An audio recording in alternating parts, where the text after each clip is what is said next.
Oda finally did it. He revealed Loki's devil fruit, and Saint Summers is enjoying killing children a bit too much on this island. I think we all know how sadistic Saint Summers was, but Oda really wanted to show us that this man is really feeling it. Now, when I think back to us first meeting Saint Summers in his boxers, I'm pretty sure he was jorking it. It baffles me that this man's logic was, if Imu's taking control of Gunko, and Gunko is killing the kids, it ain't my fault. And he also says that Imu is going to take responsibility.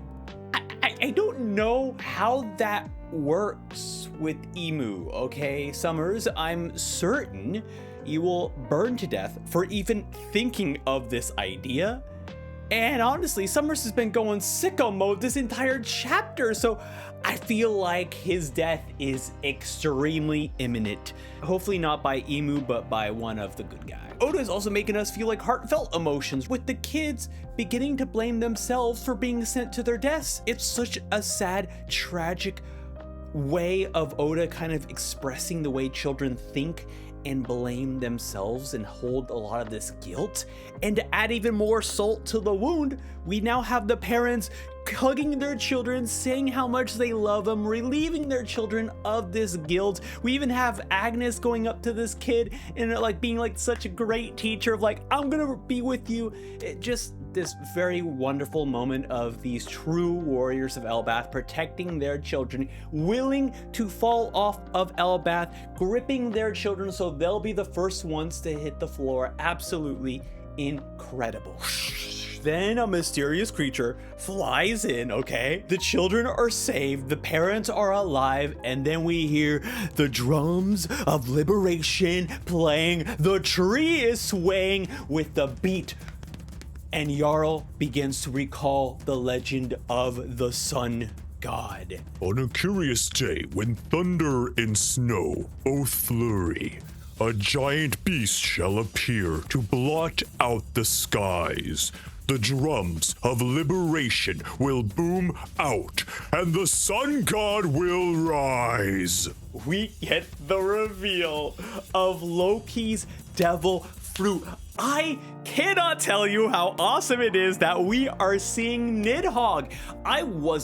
I'll be completely fair, I was not expecting Loki to be Nidhogg, but it kind of makes sense. I was just going back, I was just reading a Wikipedia article about Nidhogg, and I'm seeing like, oh, he isn't just a worm, he can also be interpreted as a dragon. So there's Loki right there. And then we're talking about the underworld, how Nidhogg controls the underworld, which despite Loki being in prison down there, he was controlling, everyone was friends with him. Everyone was listening to him down there. So it's like everything was making sense, and I'm like, oh my God. But then there was something very specific about this panel, and it was the way Oda drew the panel. It was Nidhogg, Loki, at the top of the panel, coming out on top, and then you look back at the Harley text, and you see right there, Nidhogg dead center, right at the top of the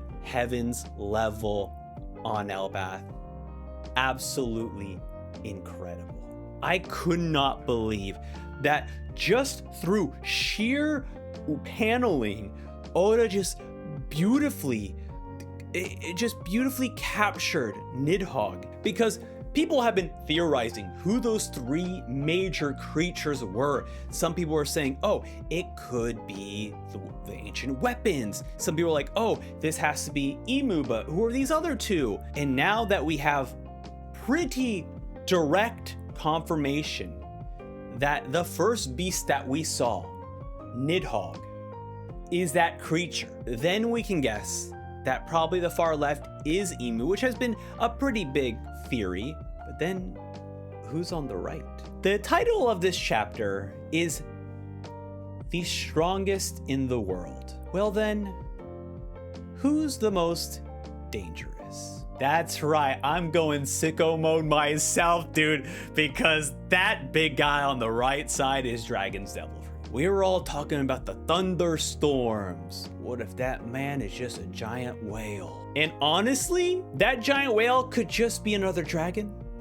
To be completely frank, it's like serpent-like. Dragons come in all shapes and sizes. And his name is Dragon. Monkey D. Dragon. I don't know. It's a crazy theory. Once again, if this is the first time you're watching my videos, hi, I'm Post Time Skip Sam. I make One Piece videos, and I'm most certainly going to be reacting to future One Piece chapters. Originally, I was like, I'm not going to react to chapters anymore. I'm just going to do reviews, but oh my god, this chapter was so good that I wish I was reacting to it. So we'll be back with the reactions for sure. What I wanted to say was that my theories are insane. In fact, sometimes I don't even keep track of my theories. I just say random stuff in videos, and then if they come true, I probably don't remember because they've been a theory in a video that I randomly said. Like, I written a partial script in the beginning of this. None of it had anything to do with Dragon being the guy on the far right, okay? Okay, this is how weird it is. Anyways, okay, holy, that was a crazy thing to bear witness to. Thank you all for watching. Hey, follow the Patreon. Huge props to Patreon members for supporting the channel.